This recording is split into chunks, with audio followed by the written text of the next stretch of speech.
In the highest circles of shadow power, fear is the only currency that never devalues. The billionaires who buy shipping lanes, the politicians who grant federal pardons, and the cartels that control the East Coast do not answer to the courts. They answer to the men who rule the dark. For 20 years, I was the undisputed sovereign of those shadows. I am Silas Mercer, former Black Ops commander and CEO of Obsidian Syndicate, a multi-billion-dollar private military intelligence empire. I did not care about human life. I did not care about morality. My existence was defined by ballistics, satellite networks, and absolute, unyielding control. I lived in a world of bulletproof glass, armored convoys, and lethal executions. Until Julian Vane, a corrupt arms dealer worth $30 billion, offered me $35 million to eliminate a rogue auditor, and I stepped into her storm. Her name was Harper Reed. Julian Vane lied to me.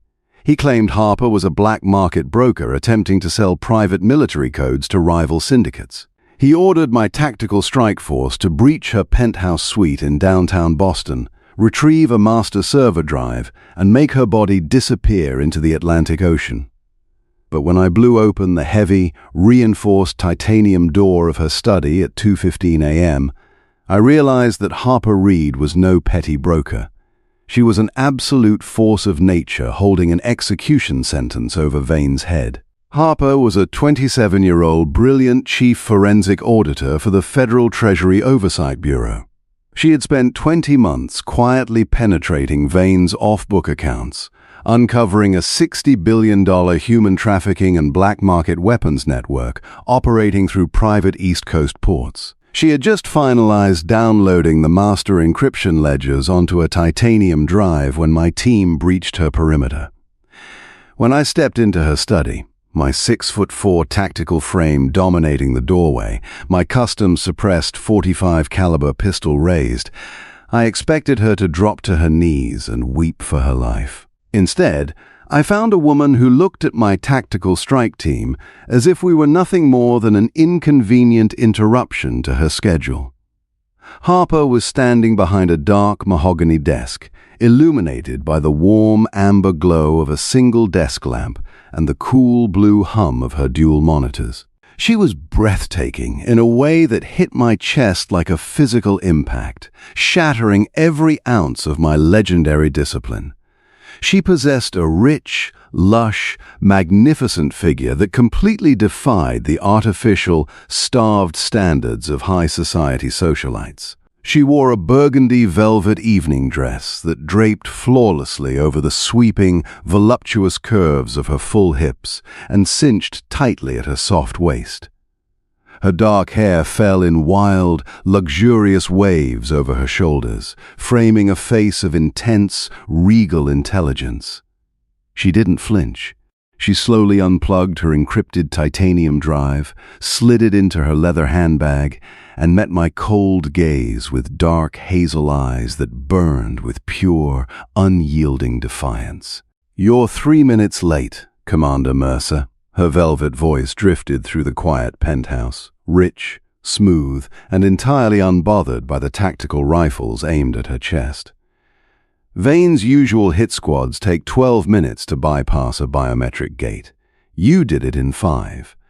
I suppose $35 million buys efficient executioners. I stood frozen for 3 long seconds, my finger resting lightly on the trigger of my weapon, my mind calculating tactical variables, but my blood burning with a sudden, dark, and terrifying heat. I lowered my pistol 3 inches, stepping into the room, my heavy combat boots crushing the shattered glass fragments near the doorway. "You know who I am, Miss Reed?" I growled, my deep voice rumbling through the silent room like distant thunder. "I know everything about you, Silas," she replied calmly, taking a slow, confident step toward me, her burgundy velvet dress rustling softly against her lush thighs. "I know you spent 14 years in special operations before building Obsidian. I know you pride yourself on never failing a contract. And I know that Julian Vane didn't tell you what's actually on this drive. She stopped just inches away from me, her soft, warm body radiating an intoxicating scent of wild vanilla, rain, and amber. She looked up into my cold, dead eyes, refusing to yield an inch of space despite the lethal force surrounding her. This drive contains proof that Julian Vane personally ordered the sabotage on your syndicate's convoy in Prague 4 years ago to seize your weapons grid, Harper whispered, her hazel eyes locking onto mine with fierce, unwavering clarity. He didn't send you here to protect his empire, Silas. He sent you here to kill the only person who holds proof of his treason against your men. Because he knows if you find out the truth, you will put a bullet in his head yourself. I stared down at her, my cold, analytical mind analyzing her pulse rate, her eye movements, the absolute lack of tremor in her hands. She wasn't lying. She was laying out a tactical truth with the sheer brilliance of a master strategist. In that fraction of a second, 20 years of mercenary logic evaporated into ash. My objective changed instantly.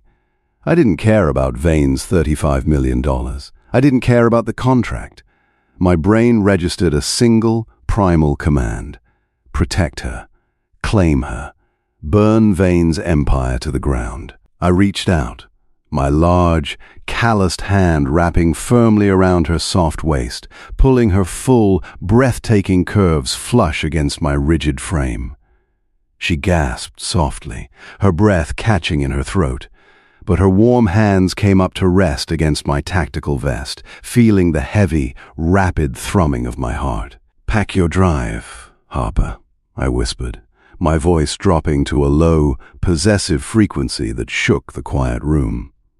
"You aren't dying tonight, and Julian Vane is about to find out what happens when he sends me to hunt my own queen."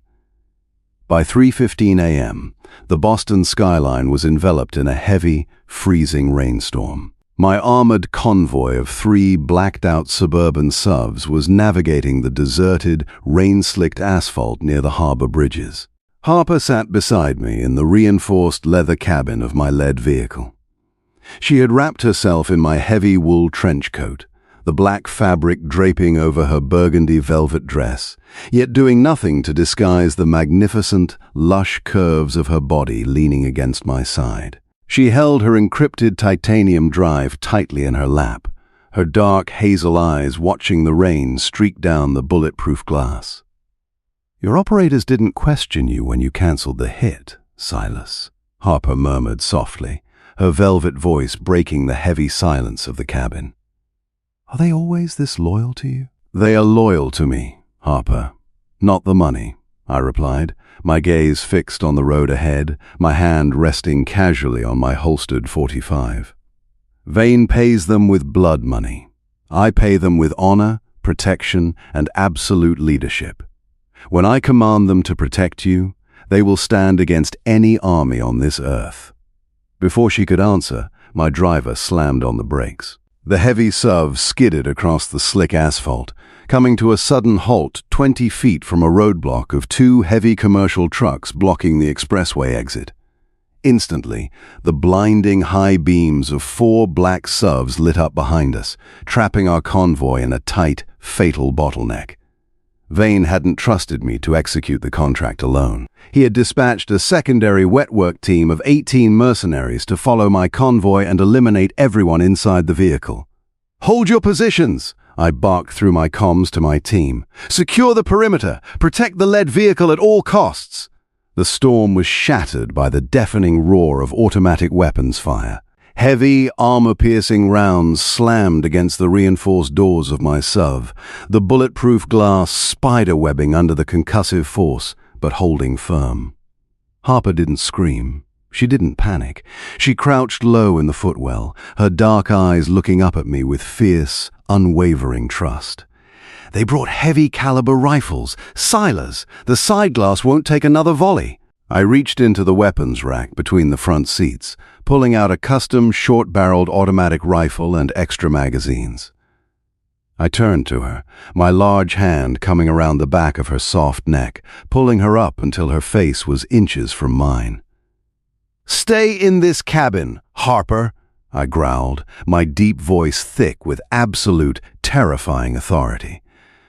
"The chassis is rated for anti-tank ordnance. No one gets inside this vehicle while I am still breathing." She reached up, her soft fingers gripping my tactical vest, her hazel eyes burning with a sudden, intense heat. "Don't just survive them, Silas," she whispered, her velvet voice laced with pure venom. "Slay them. Show Vane's syndicate what happens when they touch what belongs to you." A dark, dangerous smile touched my lips. I pressed my thumb against her soft lower lip, feeling her breath hitch, then slammed the heavy armored door open and stepped straight into the war zone. The harbor bridge was transformed into an arena of violent thunder, freezing rain, and pure blood. The howling storm coming off the Atlantic Ocean whipped the rain into blinding sheets. But inside my mind, there was only a cold, mechanical, lethal precision. Julian Vane's mercenaries thought they were ambushing a standard security detail. They didn't realize they were fighting the founder of Obsidian's syndicate on open ground, a man who had spent 20 years mastering the art of brutal execution and urban warfare. I stepped out into the pouring rain, my broad shoulders completely blocking the line of sight to the armored SUV where Harper was sheltered. My assault rifle barked through the storm. Thud, thud, thud. 3 mercenaries advancing near the commercial truck dropped simultaneously before their boots could hit the slick asphalt.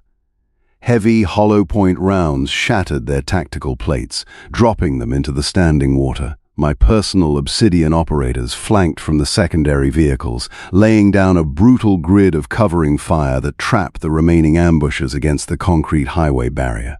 I advanced through the crossfire with unyielding, terrifying momentum.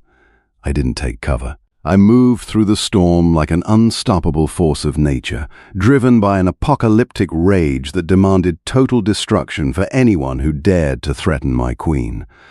A lead enforcer stepped out from behind a stalled vehicle, raising an automatic shotgun.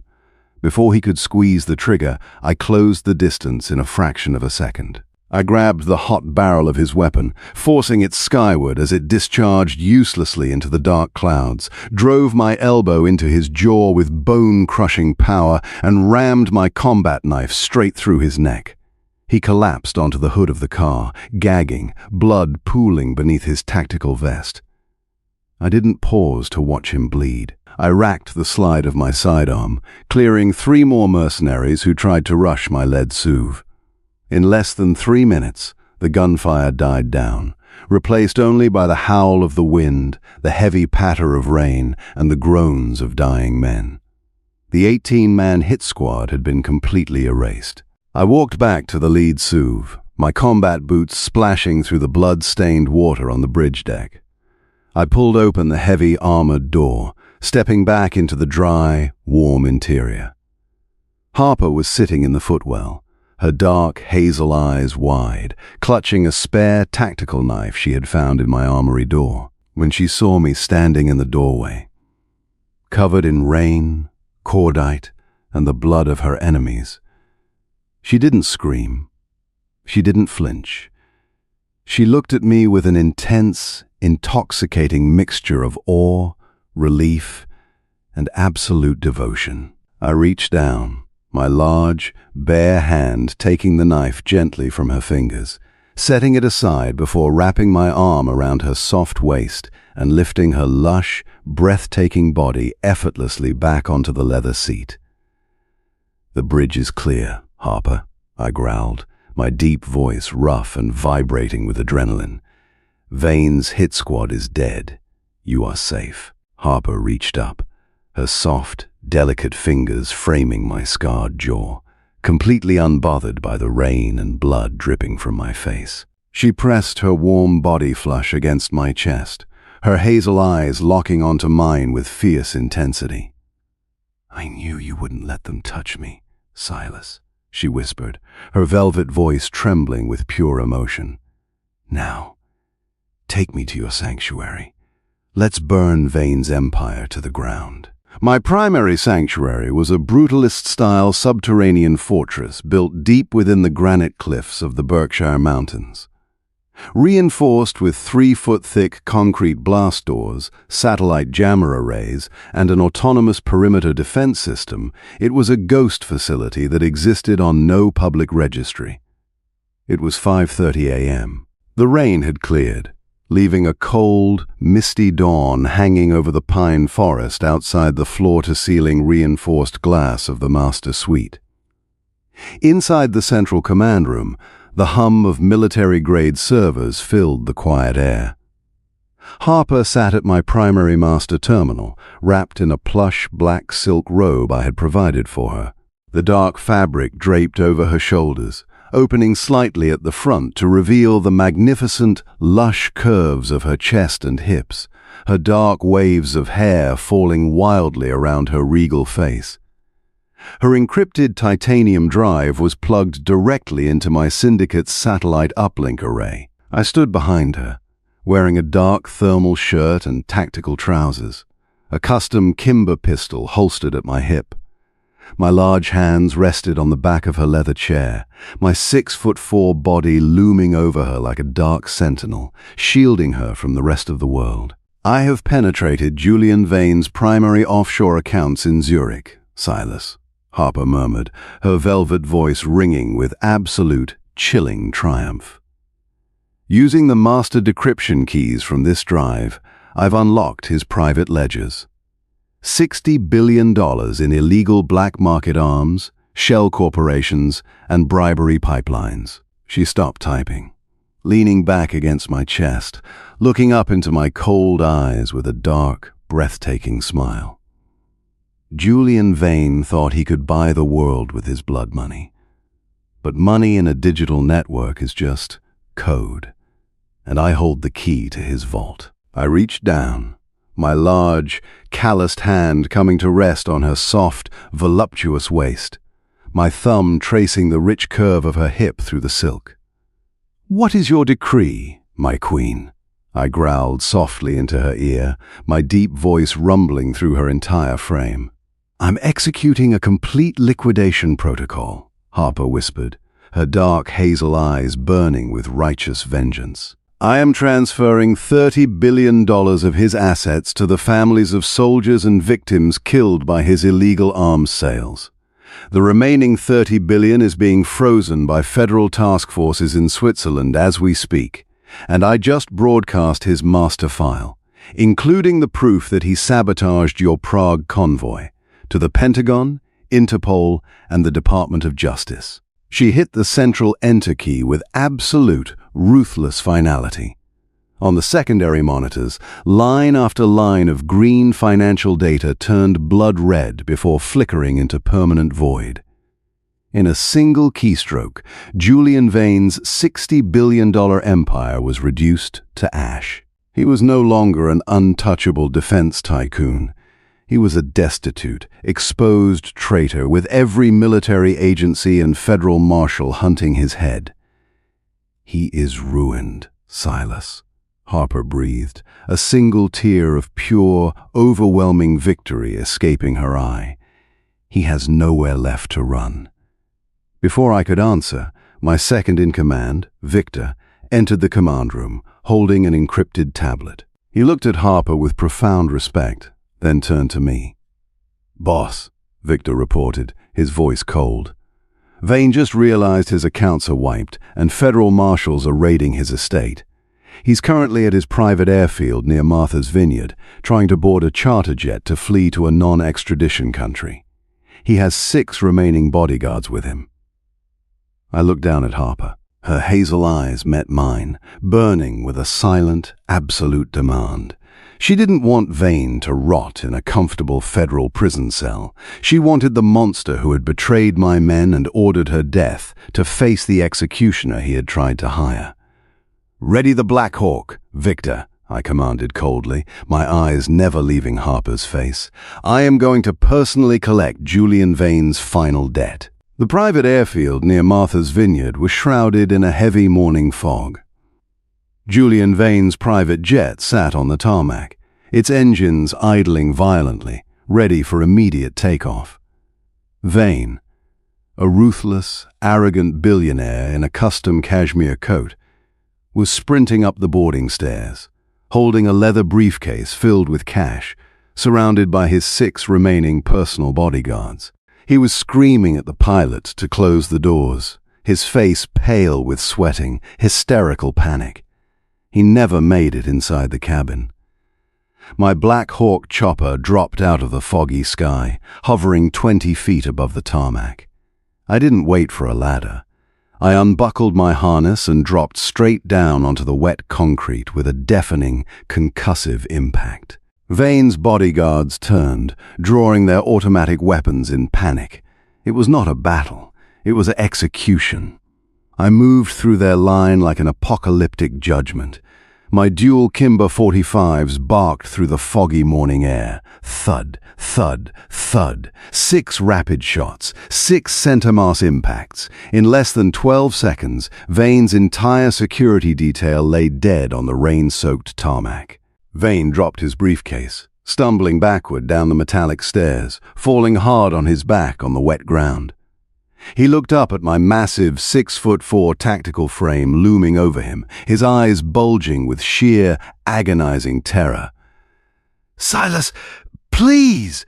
Vane choked out, crawling backward, his hands slick with mud and blood. "He'll pay you anything. 50 million cash, 100 million. I have offshore vaults that aren't on that drive. Just let me board the plane." I stopped directly over him, my heavy combat boot stepping firmly on his chest, pinning him to the ground with crushing weight. I looked down at him with eyes that held no mercy, no warmth. Only the cold, dead absolute of an executioner collecting a debt.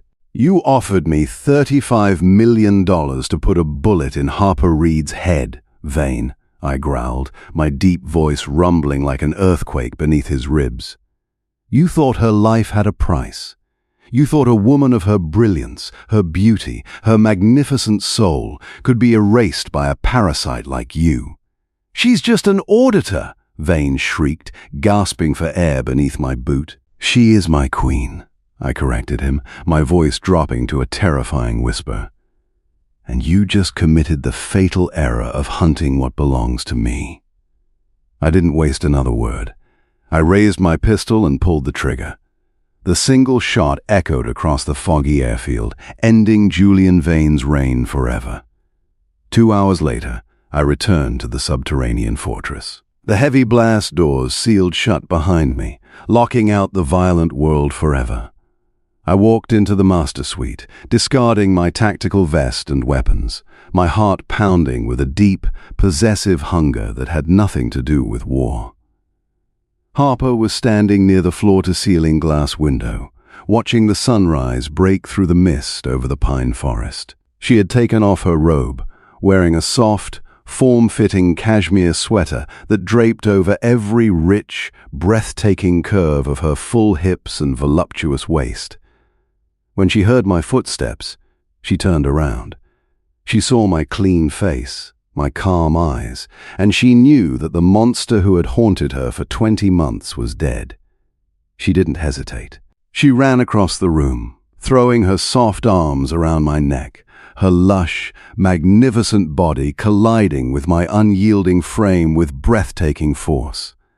I caught her effortlessly, my large hands wrapping firmly around her soft waist, lifting her off her feet, pulling her flush against my chest. She buried her face in my neck, inhaling the sharp scent of ocean rain, cedar, and my skin, her body trembling with pure relief and unbridled passion. "It's over, Silas," she whispered, her velvet voice thick with emotion against my skin. "Vane is gone. The network is destroyed. I'm finally free." I pulled back slightly, my large hands framing her soft, regal face, my thumbs gently tracing her cheekbones. "You were always free, my sweet queen," I murmured, my deep voice thick with an all-consuming, possessive heat. You just needed a sovereign who was ruthless enough to clear your path. Harper looked up into my dark eyes, her hazel gaze burning with a fierce, eternal devotion that scorched my soul. "And what happens to the syndicate commander who burned his $35 million contract for an auditor?" she asked softly, her full hips pressing deliberately into mine. "Are you going back to Obsidian Syndicate?" I let out a low, dark growl, tightening my grip on her lush waist, backing her against the soft leather sofa until she was completely trapped within my embrace. "My empire operates right here now, Harper," I whispered fiercely against her lips, my gaze dropping to her mouth before locking onto her soul. "You are never leaving this sanctuary, Miss Reed. You can control global intelligence grids from this terminal. You can change the world with your mind. But your body, your heart, and your life belong to me." Harper gasped softly, a shiver of intense ecstasy running through her body. She didn't push me away. She leaned up, tangling her soft fingers in my dark hair, her lips capturing mine in a deep, scorching kiss that sealed our destiny forever. "I'm not running, Silas," she whispered against my mouth. "I finally found my home, in the sovereign sanctuary." True power in this world isn't measured by the defense contracts you hold or the billions you hide in offshore banks. It is measured by finding a woman whose mind outshines the darkness, and having the sheer, unyielding strength to slaughter anyone who dares to threaten her light. When a lethal sovereign falls for an untouchable queen, he doesn't just fulfill his duty, he kneels at her feet and turns the rest of the world to ash.